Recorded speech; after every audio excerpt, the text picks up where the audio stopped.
आर्यहन्ताणं नमो सिद्धाणं नमो आर्याणं नमो वज्रायाणं नमो लोहे सवसाहुणं एषो पञ्च नमोकारो सर्वपावपणासनो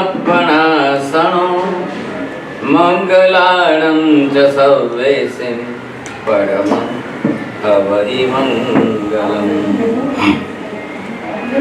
जय जगजीव जोनि वेयाणो जगगुरु जगानंदो जगनाहो जगबंधु जय जगप्रियामो गय जय सुयाण प्रभु तीर्थयराणं पश्चिमो जय जय गुरुलोगाणं जय महत्वा महावीर सर्वारिष्ट प्रणाशाय सर्वाभीष्टार्थदायिने सर्वलब्धि निधानाय श्री गौतम स्वामिने नमः। श्री सुधर्मा स्वामिने नमः। अज्ञानतिमिरान्धानां ज्ञानाञ्जनशलाकया नेत्रमुन्मीलितं येन तस्मै श्रीगुरवे नमः।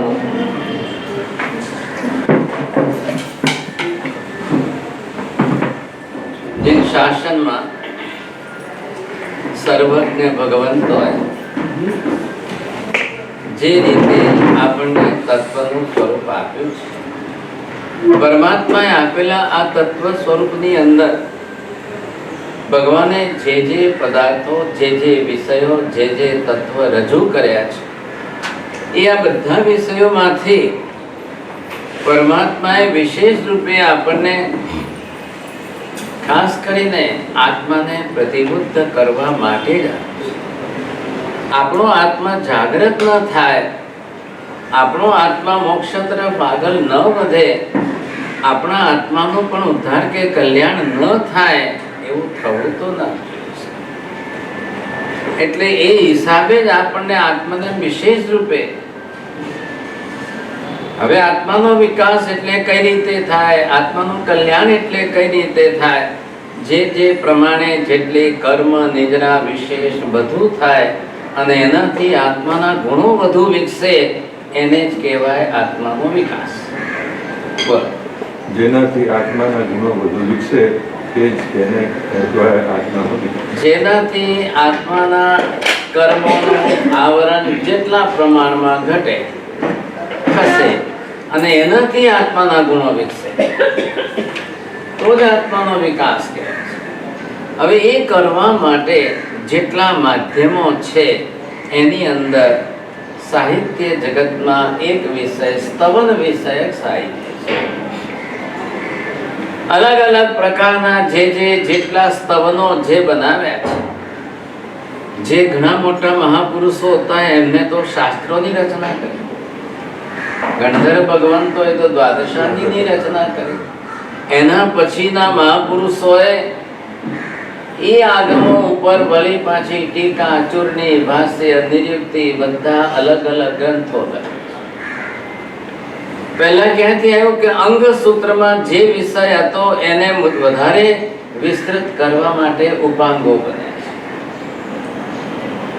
જેમાં આપણે સ્પેશિયલાઇઝેશન કહીએ કે ભાઈ આખા શરીરનો જનરલ ડોક્ટર હોય પણ તમે કહો આંખનો સ્પેશિયલિસ્ટ હોય, એ પછી આખા શરીરને બાજુમાં મૂકીને એકલા આંખ ઉપર જ કેન્દ્રિત થાય ઓફ્થોલ્મોલોજીસ્ટ. એવી રીતે દ્વાદશાંગીના રચયિતા ગણધર ભગવંતોએ જનરલ સેન્સમાં બધું જ તત્વ પરમાત્માએ રજૂ કર્યું એ ભરી દીધું. એમાંથી પાછળના કેટલાક મહાપુરુષોએ અંદરનો એક એક મુખ્ય વિષય લઈને એને વિસ્તાર્યો એટલે ઉપાંગો થઈ.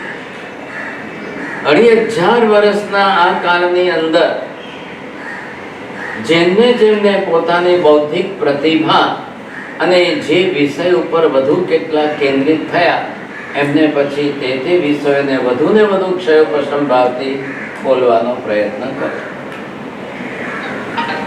પરંતુ ઘણા લાંબા કાળ પછી કેટલાક મહાપુરુષો જે જગતના બીજા જીવોને, સામાન્ય જીવોને ભક્તિ વિષયક સાહિત્ય એવું રચી આપ્યું કે જેમાં ભગવાન પણ આવે, ભગવાને રજૂ કરેલું તત્વ પણ આવે.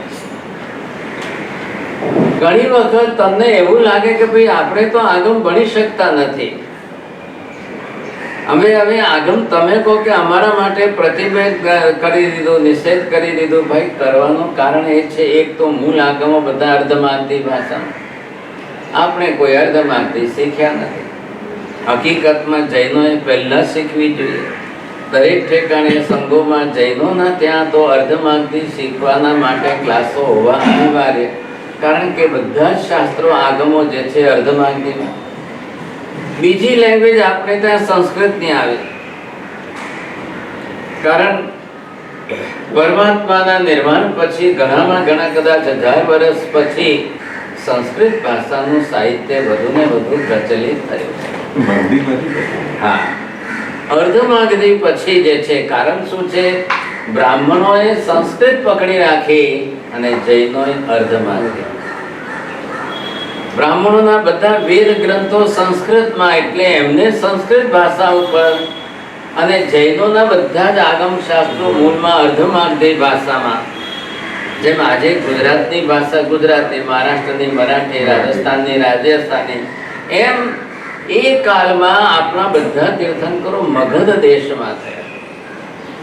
ગુજરાતમાં તો એકે ભગવાન જન્મ્યા નથી, રાજસ્થાનમાં નથી જન્મ્યા, મહારાષ્ટ્રનો તો સવાલ જ નથી આવતો, દક્ષિણમાં તો એક પણ ભગવાન જન્મ્યાની ક્યાં વાત કરો, વિચર્યા પણ નથી. આ દક્ષિણ ભાગ. પણ હવે મગધ દેશમાં થયા અને વિચરણ કરતા કરતા પાલીતાણા સુધી પધાર્યા, गिरनारजी સુધી આવે. આ વિહાર ક્ષેત્ર, એક जन्मभूमि होती है और दूसरी कर्म भूमि होती है. तो वे भगवान જ્યાં વિચર્યા, સમજ્યા કે નહીં, એક ક્ષેત્રને એવી રીતે આપણે પ્રાધાન્યતા લઈએ તો એમની આખી મૂળ ભાષા અર્ધમાગધી. એટલે નિયમ શું થયો, દરેક તીર્થંકર અર્ધમાગધીમાં જ દેશના આપે છે. અને ગણધર ભગવાન તો અર્ધમાગધીમાં જ લખે. એટલે ભગવાનની દેશનાની ભાષા અને ભગવાન પછી ગણધરોની લખવાની ભાષા. એટલે શાસ્ત્ર ભાષા જ આપણી પાસે આ થઈ ગઈ. અને આખી દુનિયાના બધા ધર્મોની પોતપોતાની ભાષા, ક્રિશ્ચન લોકોની ઇંગ્લિશ ભાષા વગેરે, બધાએ પોતપોતાની ભાષા શીખ્યા ને ધર્મશાસ્ત્ર ટકાવ્યા. એક જ જૈનો એમાં ઉણા ઉતર્યા કે જેમને ભગવાનની ભાષા પણ શીખવી નથી અને શાસ્ત્રોની ભાષા પણ શીખવી નથી. અને હવે પછી તમારી જનરેશન તો માતૃભાષા પણ શીખવા તૈયાર. એટલે હવે અંગ્રેજોं की गुलामी गई और अंग्रेजी की गुलामी रही. આ પરિસ્થિતિ જે પ્રકારની આપણી થઈ, એટલે એના કારણે આપણને એમ લાગી શકે કે આવી ગુલામીમાં આપણે આવી ગયા, ભાષાકીય ગુલામી. અને ભાષાકીય ગુલામીના કારણે આપણે જે છે એવા અંદર સપડાઈ ગયા કે આપણને એ વિવેક નથી રહ્યો. આપણી શાસ્ત્ર ભાષા પણ ગઈ, આપણી જે છે ભગવાનની ભાષા પણ. હવે જે ઉપકાર આપણને બીજા મહાપુરુષોએ જેવો કરી આપ્યો કે જેનાથી આગમોના તત્વો, શાસ્ત્રોના વિષયો ઘણા બધા જે એમને સ્તવનોમાં ગૂંથીને રચી આવે. આપણે ત્યાં એક પરંપરા ચાલી રાસો સાહિત્યની. એટલે રાસ સાહિત્ય પણ ઘણું થયું. એ કાળમાં બધી જાતના રાસો થતા. નેમિનાથનો રાસ હતો, શ્રીપાલનો રાસ હતો, ફલાણા અલગ અલગ રાસના સાહિત્ય. રાસ એટલે શું? રસપૂર્વક ગવાય તે રાસ. અને રાસ એટલે શું?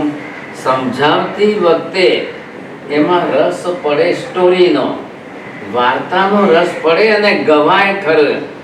ગાતા ગાતા વાર્તા કહેવાય, એનું નામ રાસ સાહિત્ય. એટલે હવે એ રાસો સાહિત્ય એ પરંપરામાં ચાલ્યું. એના એક્સપર્ટ્સ હતા.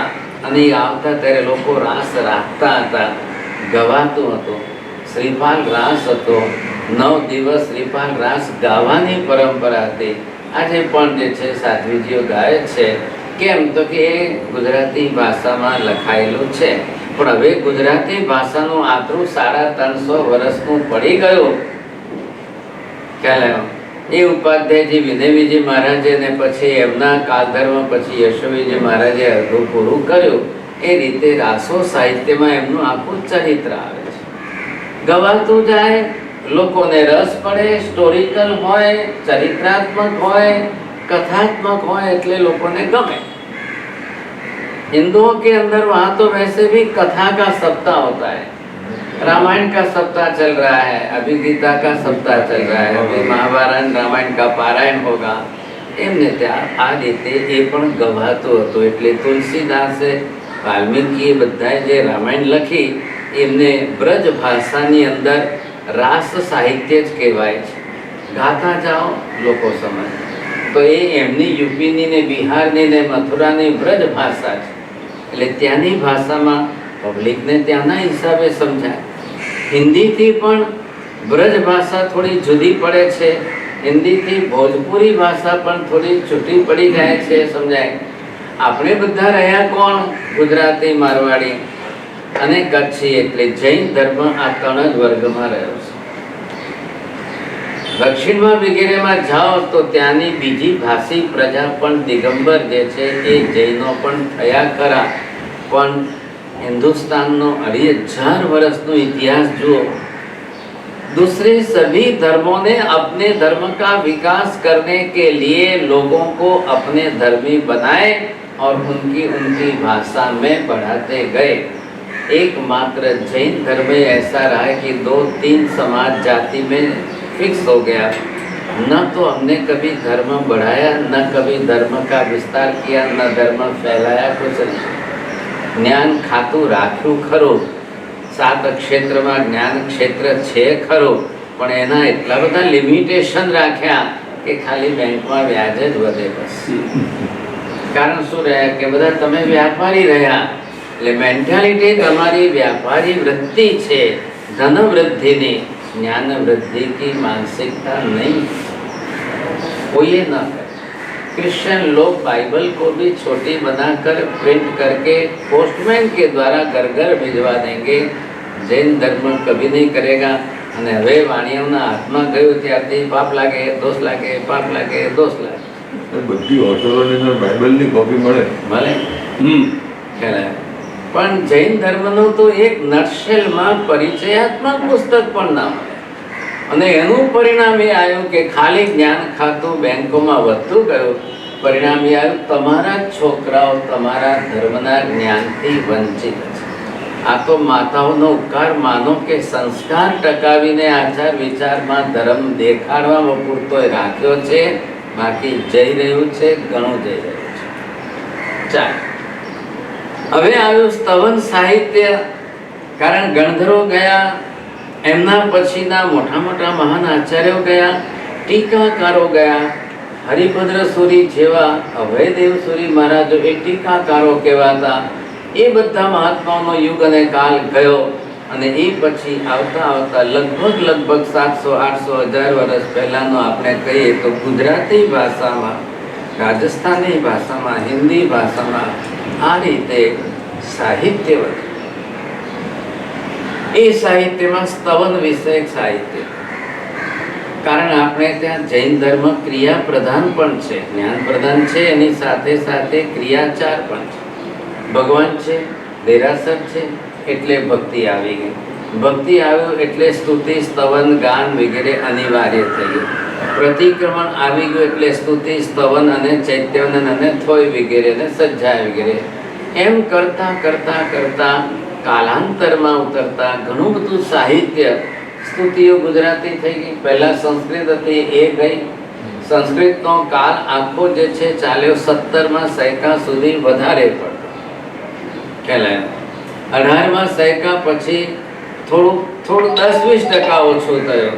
પછી 19મા સૈકામાં, 20મા સૈકામાં, અત્યારે તો તમે જુઓ તો સંસ્કૃત તો 5%, અડધો ટકો, 1% પણ ક્યાં કોને ખબર. કાકા તમારા કાળમાં કદાચ તમે ભક્તામર વગેરે કોલેજોમાં કે સંસ્કૃત ભાષા વગેરે જે હતી ત્યારે, પણ એ પછી તો લેંગ્વેજ તો અમે હા, હવે એ ગયા પછી આજે તો હવે ગુજરાતી જાય છે ને હવે આપણું ગાણ પણ અંગ્રેજીની જે ગુલામી માનસિકતા છે એમાં બધું ઇંગ્લિશ મીડિયમ જે આવતો જાય છે એનાથી ઓર વધારે તકલીફ થતી જાય. કદાચ માતૃભાષા પણ જશે તો પરિણામ એવો આવશે બક્ષાલી કે બધું ન કામ. And this is the policy of Macaulay. So Macaulay, who had decided that education policy in the time of British way. So what was the idea of the Macaulay? That if the other languages and if the other language of their religion and manuscript and the scriptures, if it will be totally vanish out, then all people will commonly they will come in the English. So to destroy their languages, we have to give some importance to only the English language. जिस धर्म के साहित्य की भाषा, शास्त्रों की भाषा नहीं रहेगी और जिस धर्म के मातृभाषा नहीं रहेगी, जिस देश की राष्ट्रभाषा नहीं रहेगी, वो हमारी भाषा के गुलाम हमेशा रहेंगे. It may possible that after hundreds of years, the British people can come again in the India and they can capture the India and they will rule the India again. ખ્યાલ આવ્યો કે નહીં? આ એમની દીર્ઘદ્રષ્ટિથી બ્રિટિશર લોકોની અંગ્રેજીની પાછળની માનસિકતા. आपको मालूम है कि पूरी दुनिया के अंदर 11 से 12 कंट्रीज जो है they are following the English language. But after the America, India is the second largest country who is speaking the English language. આજે આ સૌથી મોટી તકલીફ. જર્મન લોકો અત્યારે પણ હજી સંસ્કૃતની અંદર ત્યાં આગળ પ્રયત્ન કરે છે. ધ કેક્સ્ટન યુનિવર્સિટી વગેરે જે છે એ સંસ્કૃતમાં આજે પણ શાસ્ત્રો છાપે છે. અને આપણે ત્યાં જૈનોની અંદર એવી માનસિકતા આવી, સાહેબ શું કામ ચોપડા લખો, શું કામ ચોપડીઓ છાપો, શું કામ છે, કોણ લખે, કોણ વાંચવાનું છે, કોણ કરે છે, કોણ વાંચે છે. હવે આ માનસિકતા શરૂ થઈ ગઈ છે. ખ્યાલ? પણ એની પાછળ જ્ઞાન ખાતું બંધ નથી કરવું. સાહેબ પૈસા તો આવા તો ને બેંકમાં તો ભેગા થશે ને, અમને માનસિકતા બદલાઈ ગઈ છે. જે મહાપુરુષોએ સ્તવનો લખ્યા, કેમ કે ભગવાનને પ્રાધાન્યતા રાખી એટલે એમાંથી આપણે કહીએ કે 90% જે છે એમને ભગવાનને કેન્દ્રમાં રાખીને આ પરમાત્માની ભક્તિ હવે કેમ વધારે કરવી, એ ભક્તિનું સાહિત્ય જે છે આ મુખ્ય વિષય રાખ્યો. એ વિષયના સ્તવનો બનાવ્યા અને જેથી લોકોના વ્યવહારમાં ઉપયોગમાં રોજ આવે એમ કરતા કરતા સ્તવનના માધ્યમથી લોકો ભગવાનની હાથે ભક્તિ કરતા થઈ જશે. कहीं तो राखो, नहीं तो आप भगवान के प्रति करेंगे क्या? अगर एक सर्वे करने जाए कि दुनिया के अंदर जैन धर्म के सिवाय अन्य लोग अगर अपने मंदिरों में जाते हैं तो वो क्या करते हैं, और जैन लोग अपने मंदिरों में जाते हैं तो वो क्या करते हैं. હિરિયાવી કરવી, ચૈત્યવનન કરવું, ચૈત્યવનન બોલીને સ્તવન બોલવું ને થોય બોલવીને ખમાસના દેવા, એ બધી પદ્ધતિ માત્ર જૈનોના મંદિરમાં છે. પણ એમાંથી જૈનોમાં કરવાવાળો વર્ગ 2-5% છે. 100માંથી 90% વર્ગ ચૈત્યવનન નથી આવડતું, નથી જાણતા. 100માંથી 10-20% માંડ ખમાસના દે છે. પેલા હવે જીન્સ ને વગેરે ને એવા બધા પ્રશ્નો આવે છે. આમ ફાટેલા પહેરીને રસ્તા ઉપર નીકળશે, આપણને લાગે બેચારા હાવ ગરીબ હશે, પણ દેરાસરમાં ખમાસના નહીં રહેશે. ખ્યાલ આવી આવી જે છે વિકૃતિ, જેને સંસ્કૃતિ ન કહેવાય, વિકૃતિ કહેવાય. હવે એની પાછળની જે માનસિકતા, ખ્યાલ આવે કે નહીં, પણ આ કારણે લોકોમાં એક જાતનું એવું ગાન પણ ચાલે છે. પણ જેટલી વિધિ વિધાનો મંદિરોમાં જૈનોએ કરવાની છે એટલી દુનિયાના કોઈ મંदिરમાં કોઈએ करवानी. जैन मंदिर में पुजारी की जरूरत नहीं है, भक्त खुद अपने हाथ से करता है. भगवान को स्पर्श भी आपको करना है। अष्ट प्रकारी पूजा, नवांगी पूजा आपको खुद को करनी है, ख्याल है। और साथ में जो विधि क्रिया है वो सब आपको करनी है। કોઈ પૂજારીને કોઈ દાડો ચૈત્યવંદન ના આવડે, પૂજારીને સ્તવન ના આવડે, પૂજારીને કોઈ ના આવડે, પૂજારીને કઈ લેવા દેવા। એક પ્રકારનો પૂજારી એટલે મંદિરનો નોકર, મંદિરના કામકાજની વ્યवस्था। लेकिन हिंदुओं के वहाँ पर पुजारी बहुत बड़ा पद है, पुजारी का बहुत बड़ा महत्व है वहाँ पर। एमने ત્યાં એ આખો ક્લાસ જુદી રીતનો છે। બીજો કોઈ આવીને મૂર્તિને અડી ના શકે, બીજો કોઈ આવીને મૂર્તિને કંઈ કરી ના શકે, એટલે ત્યાં આગળ તમારે બધું પૂજારી હસ્તક હોય, તમે ખાલી બહાર નથી। ત્યાં એમને ત્યાં કોઈ ચૈતન્ય વગેરેની વિધિઓ કંઈ છે નહીં। એમને એમની પદ્ધતિ પ્રમાણે ખાલી તમારે જે માંગવું હોય, પ્રાર્થના કરવું હોય, आप करके चले जाओ। जो चढ़ाना है वो चढ़ा के जाओ, पुजारी को दो, आपके नाम से चढ़ा देंगे। હવે એના કારણે આપણે ત્યાં અનિવાર્ય થઈ ગયું કે ભગવાન है तो भक्ति करनी अनिवार्य। भगवान है और आप भक्ति नहीं करोगे तो नहीं चलेगा। ભગવાન હોવા છતાંય તમે ભક્તિ ન કરો, તમે આશાજ્ઞાના, અનાદરના અને વિરાધનાના ભાગીદાર તમે થાઓ છો।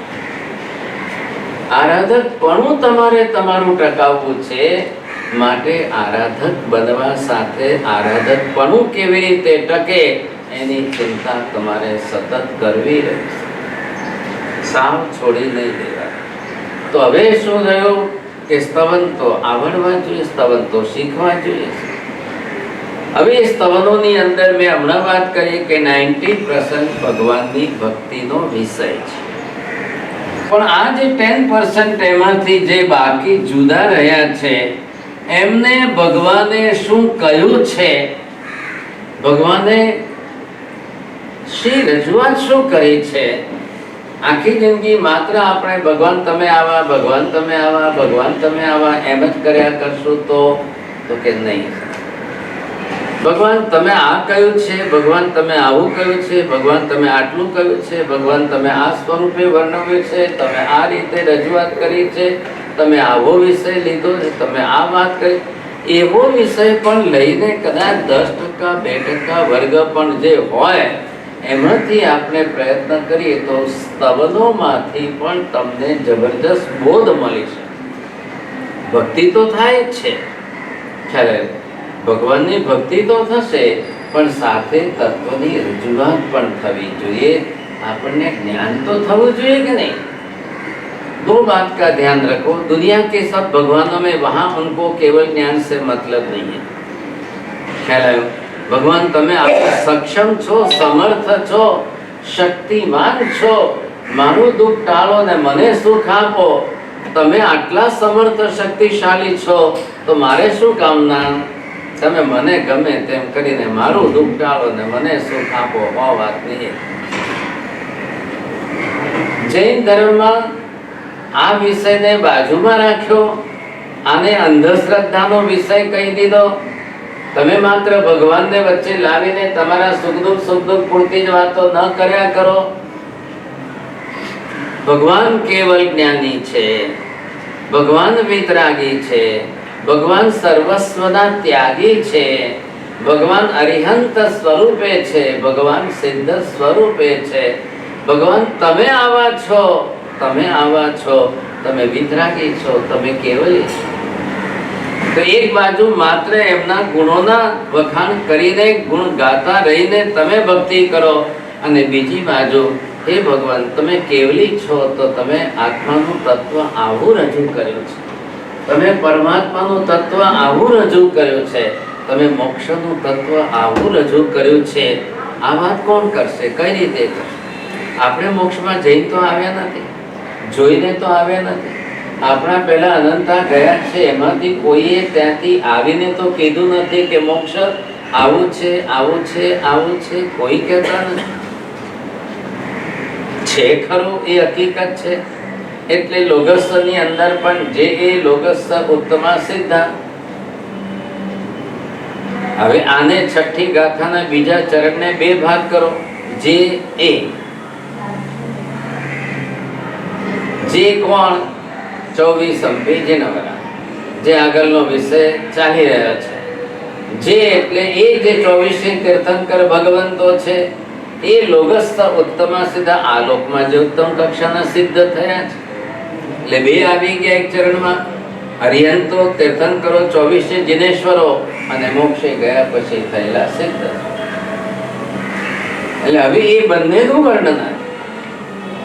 હવે આ મોક્ષનું વર્ણન કોણ કરે? મોક્ષમાં જઈને કોઈ પાછું આવતું નથી. મોક્ષમાં જઈને આવીને અનુભવ કોઈ કહેતું નથી. મોક્ષમાં જઈને આવ્યા પછી ત્યાંનું વર્ણન કોઈ કરતું નથી. બોલો શું કરો? સંસારનો તમારો નિયમ છે. મારી દીકરી જે ઘરે પરણી રહી છે સાહેબ પહેલા જઈ જોઈ તો આવે છે. उभा रहो आपने हमने अभी रिश्ता बांधने के पहले जाकर बेटी को घर देखने दो, उसको जिंदगी बितानी है, उसको वहाँ रहना है, એને ઘર સારું લાગે પસંદ પડે તો પછી આપણે ગોઠવીએ. મોક્ષમાં શું જઈને આવશો, શું જોઈને આવશો અને પછી તમે કહેશો મને પસંદ નથી, એવું કરવું છે કઈ? કે મોક્ષના વિષયમાં એવી કોઈ વાત નથી. પસંદ ના પસંદ બધું તમને અહીંયા છે. ખ્યાલ આવ્યો? પસંદ ના પસંદ ક્યાં છે વિષય? 15 રતિ અરતિ 18 પાપસ્થાનકમાં 15મું પાપસ્થાનક એટલે રતિ અરતિ. રતિ એટલે સારું, અરતિ એટલે ખરાબ. રતિ એટલે ગમે છે, અરતિ એટલે અણગમો છે.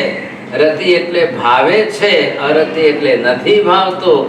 રતિ એટલે સારું ને અરતિ એટલે આ બધી આપણી ગોઠવણ છે. હવે શેમાં છે? સારું ખરાબ કાં તો વસ્તુમાં છે, સારું ખરાબ કોઈ બે માણસો વ્યક્તિની વચ્ચે છે. એટલે તમારે સમજવાનું રહ્યું કે જ્યાં રતિ અરતિ ભાવ આવે ત્યાં જળ વસ્તુ કે જીવિત વ્યક્તિ આ બેની સાથે છે. એટલે રતિમાં રાગ આવશે, અરતિમાં દ્વેષ આવશે. એટલા માટે 15મું પાપસ્થાનક છે એ તમને રોજ કર્મ બંધાવશે. આત્માને જે કર્મ બંધાવે છે એ પાપની પ્રવૃત્તિ છે. બરોબર? શું કીધું? આત્માને જે કર્મ બંધાવે છે એ આ બધી પાપની પ્રવૃત્તિ છે. એટલે એ વીણીને એનું ક્લાસિફિકેશન કરીને 18 કરી દે. એટલે 18 જાત થઈ.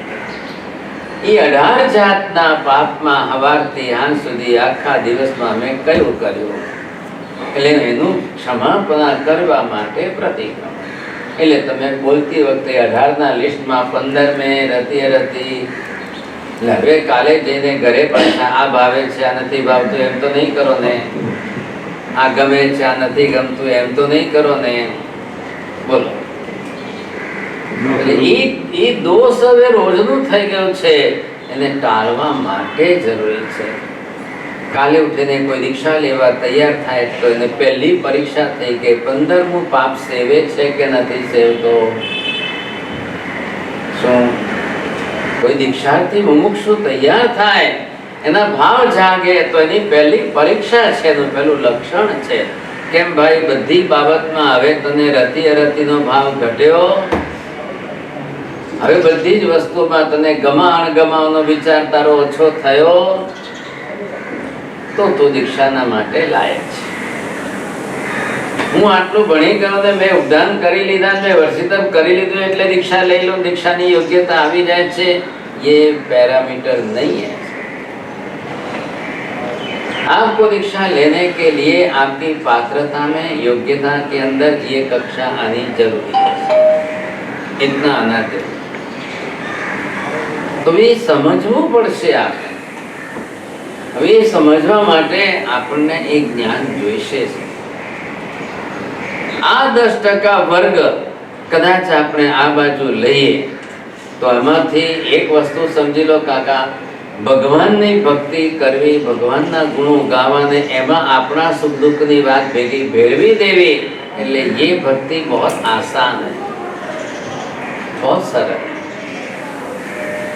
अब ये जो भक्ति है, भगवान ने जिन तत्वों की निष्ठा बताई है, इन तत्वों की जैसी निष्ठा बताई है, तो उसमें से अगर आप लक्ष्य देंगे तब आपको ख्याल आएगा कि ये 10 गुनी ज्यादा कठिन है. એમાં તત્વ આવી ગયા. એક એક આત્માથી પરમાત્માની વાતો આવી ગઈ. મોક્ષથી લઈને બધી વાતો આવી. હવે એ બધાને ડિવાઈડ કરો તો 9 તત્વની વાત થઈ. એ 9 તત્વોને વળી પાછા અંદર ગૂંથો તો 2 દ્રવ્યની વાત થઈ, જીવ અને અજીવ. અને બાકી બધા 7 શું છે? જીવ અજીવની સંયોગ વિયોગાત્મક ક્રિયાવાળા તત્વો છે. એટલે આશ્રમ, પુણ્ય, પાપ, સંવર, નિદ્રા, બંધ, મોક્ષ એ બધાએ જીવ અજીવના સંયોગ વિયોગની ક્રિયામાં.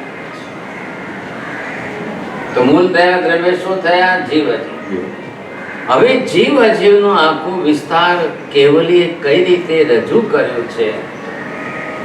એ રજૂઆત જે છે આ વિષયમાં રજૂ થાય અને એમાંથી આપણા અહોભાવ જાગે. એક તો ડાયરેક્ટ ભગવાનથી, અને મેં તો ડાયરેક્ટ ભગવાનને જોયા નથી, એટલે મને જે છે ભગવાન પ્રત્યેનો ભાવ કઈ રીતે જાગે? મને કઈ રીતે જાગે? એટલે એ જગાડવા માટેનો આપણો વિશેષ લક્ષ્ય જો કોઈ હોય તો આટલો જ છે કે ભગવાન તમે આવું સરસ રજૂઆત કરી, તમે આ તત્વને એવી રીતે રજૂ કર્યું છે, તમે એક એક વાતને એટલા ઊંડાણથી રજૂ કરી છે, અને એમાંથી આપણું જ્ઞાન આખું સ્પષ્ટ થઈ ગયું.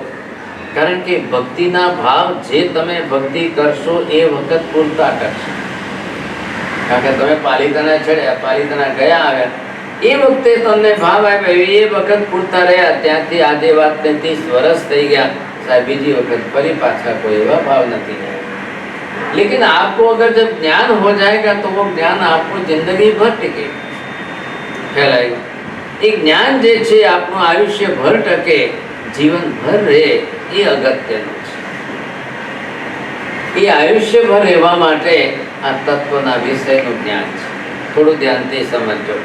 જે તત્વનું તમને સમ્યક જ્ઞાન થાય, તત્વ જ્ઞાન થાય, એને ઘૂંટી ઘૂંટીને તમે જેટલું તમે આત્મ પ્રતીતિ કરતા જાઓ એ તમારા અંદર ઘૂંટાઈને સમ્યક દર્શન થાય. છાશ છે, જેટલું વલોણું કરો, અને એ વલોણું કરતા કરતા જે માખણ નીકળ્યું અંદર એને તપાવીને ઘી કરો, એ કાયમ રહેશે. ઘી 100 વર્ષ સુધી ના બગડે, દૂધ 100 કલાકે ના રહે.